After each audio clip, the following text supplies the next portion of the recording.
সে কি নিঃশ্বাস গ্রহণ করে কিনা? আমার প্রশ্ন, আমার যে বোনটির হাতে আঘাত করা হয়েছিল সে তো বলেছিল, ভাই আমি বেরিয়ে যাচ্ছি, আমাকে বেরিয়ে যেতে দিন, আমি সুন্দরভাবে বেরিয়ে যাই। সে তো আমাদের একটি বোন।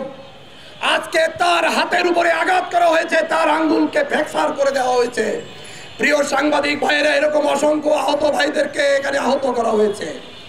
আমরা যারা সুশৃঙ্খলভাবে ওখানে উপস্থিত ছিলাম, আমাদের কথাকে নোট করে আলাদাভাবে সেটাকে প্রচার করা হচ্ছে। এখনো রন্ধে রন্ধে ফ্যাসিস্টের দোসররা এখনো ঘুরে বেড়ে বেড়াচ্ছে। এই অন্তর্বর্তীকালীন সরকারের কাছে অনুরোধ করব, যে মায়ের সন্তানের বিনিময়ে বাংলাদেশ, যে ভাইটির অঙ্গহানির বিনিময়ে বাংলাদেশ, সেখানে আর কোনো পায়তারা আপনারা করবেন না, আর কোনো পায়তারা করবেন না।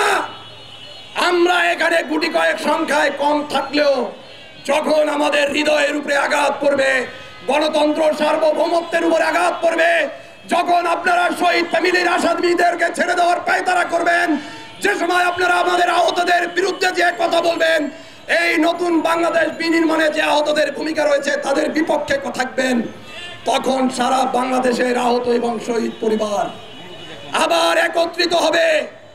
এবং সেদিন কিন্তু সেই ফ্যাসিস্টের দোসরদের যে অবস্থা হয়েছিল সেটিকেও আপনারা মনে রেখে এই কাজগুলো থেকে বিরত থাকবেন বলে মনে করি। প্রিয় সহযোদ্ধা সাংবাদিক বৃন্দ, আমরা আপনাদের মাধ্যমে একটি প্রতিবাদ দিতে চাই।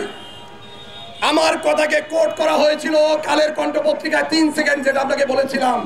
আমি আপনাদের একটু সুন্দর করে বলছি। আমি বলেছিলাম, ভিতর থেকে যখন মেসেজ আসছিল যে সালাউদ্দিন সাহেবের কথাকে অন্যভাবে ব্যাখ্যায়িত করা হচ্ছে, তখন বলেছিলাম বিশৃঙ্খলা করতে হবে না, বিশৃঙ্খলা করতে হবে না, এটিকে নিয়ন্ত্রণে রাখতে হবে। আপনারা সেই কালের কণ্ঠের বক্তব্যটি শুনবেন স্পষ্ট, কিন্তু আমার কথাটি এখানে কোট করে নেওয়া হয়েছে বিশৃঙ্খলা করতে হবে। এখানে নাকে বাদ করে দেওয়া হয়েছে। কারা দিয়েছে জানেন? যারা এই বাংলাদেশের এই ভূখণ্ডকে এখনো বিশ্বাস করে না, যারা এই শহীদ পরিবার যে সন্তানকে হারিয়েছে তারা এখনো অস্বীকার করে, যারা ওই গণতন্ত্রকে যারা কবর রচনা করেছিল তারা এখনো সেই ধরনের ফ্যাসিস্টগিরি করে যাচ্ছে। প্রিয় সাংবাদিক ভাইয়েরা, আপনাদের মাধ্যমে প্রতিবাদ করছি। আজকে আমি যে ইমন, আমি সাহসী সাংবাদিকের সম্মাননা পেয়েছিলাম, তখন আমার গায়ে সাহসী সাংবাদিকের পোশাক ছিল, প্রেসের পোশাক ছিল। আমি একজন গণমাধ্যম কর্মী, আজকে বলতে বাধ্য হচ্ছি, আমাকেও সেই ফ্যাসিস্টরা এখন পর্যন্ত নিয়ে লেখালেখি করে।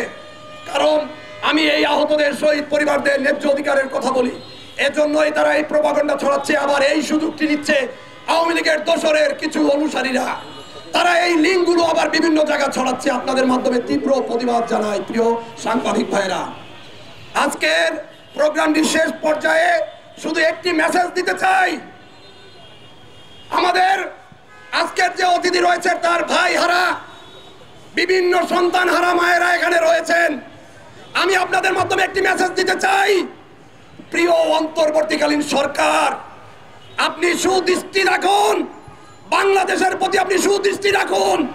এই শহীদরা, আহতরা এই গণতন্ত্র যদি রক্ষা না করত, এই বাংলাদেশ যদি স্বাধীন না করত, আপনি উপদেষ্টা, আপনি প্রধান উপদেষ্টা, আপনারা যারা মন্ত্রণালয়ে বসে আছেন তারা নিঃশ্বাস নিতে পারতেন না।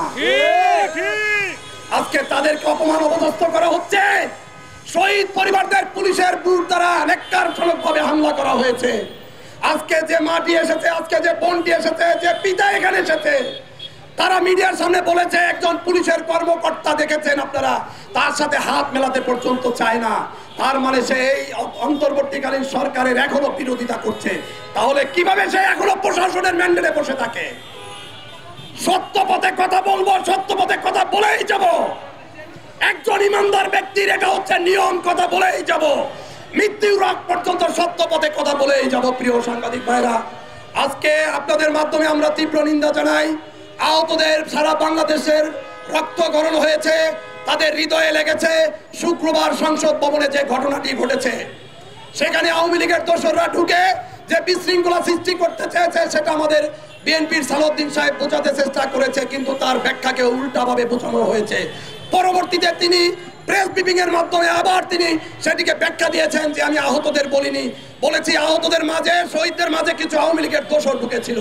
প্রিয় সাংবাদিকরা, আজকে এই পর্যন্ত এই যে শুক্রবার যে ঘটনা ঘটেছে সংসদ ভবনে, এর তীব্র নিন্দা জানিয়ে যেসব মামলা হয়েছে, এইসব মামলা টামলা হামলা দেখিয়ে শহীদ এবং আহতদেরকে দাবিয়ে রাখা যাবে না।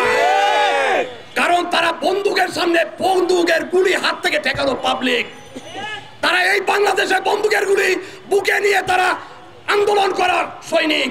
সুতরাং তাদেরকে এইসব মামলা টামলা দেখিয়ে ভয় দেখিয়ে কোনো লাভ হবে না। গণতন্ত্র থাকবে, গণতন্ত্রের জন্য কথা বলবো, স্বাধীনতার জন্য কথা বলবো, স্বাধীনতার সার্বভৌমত্বের জন্য কথা বলবো, স্বাধীন গণতন্ত্র এবং গণমাধ্যম কর্মীদের জন্য কথা বলবো। উন্মুক্তভাবে বাংলাদেশে প্রচারণা চলবে, গণতন্ত্র গণতন্ত্রের মতো চলবে, স্বাধীনতা স্বাধীনতার মতো চলবে, শাসিত বিভাগ বিচার বিভাগে চলবে, শহীদ পরিবারদের আসামিদেরকে ছেড়ে দেওয়া হয় ইত্যাদি বিষয়গুলো আমাদের দৃষ্টিগোচরে আসছে। এগুলো নিয়ে আওয়ামী লীগ